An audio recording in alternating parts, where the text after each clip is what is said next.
আজ থেকে প্রায় 1000 বছর আগে দক্ষিণ পূর্ব এশিয়ার জঙ্গলের ভিতর গড়ে উঠেছিল এক বিশাল সভ্যতা। আজ সেই সভ্যতার সবচেয়ে বড় প্রমাণ একটি মন্দির, অঙ্কর ওয়াট।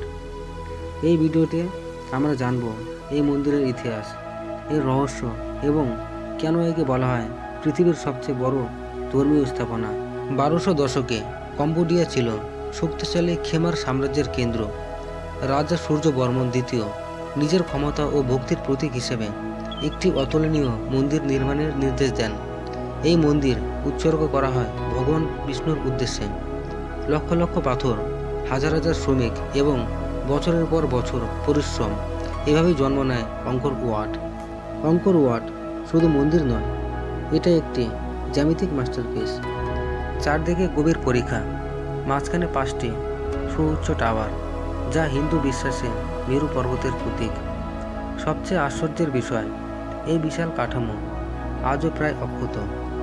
অঙ্কর ওয়াটের দেওয়াল নীরব নয়, এগুলো কথা বলে। এখানে খোদাই করা আছে রামায়ণ ও মহাভারতের যুদ্ধ দেবতা, রাজা, সৈন্য, সব দৃশ্য এমনভাবে তৈরি যেন ইতিহাসে জমে আছে পাথরের ভিতর।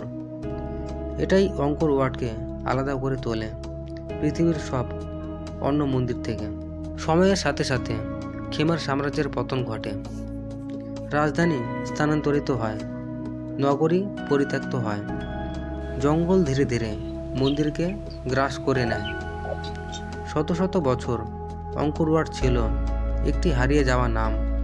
1900 শতকে পশ্চিমা অভিযাত্রীরা জঙ্গলের ভিতর এই মন্দিরটি দেখতে পায়। গোটা পৃথিবীর লোক জানতে পারে এখানে লুকিয়ে আছে মানব সভ্যতার এক বিস্ময়কর মন্দির।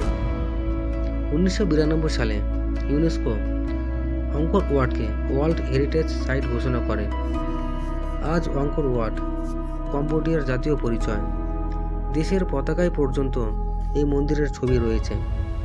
প্রতিদিন হাজার হাজার পর্যটক সূর্যোদয় দেখতে আসে। যখন পাথরের গায়ে আলো পড়ে, ইতিহাস যেন আবার জীবিত হয়ে ওঠে। অঙ্কর ওয়াট আমাদের শেখায় সভ্যতা ধ্বংস হতে পারে, কিন্তু ইতিহাস কখনো হারায় না।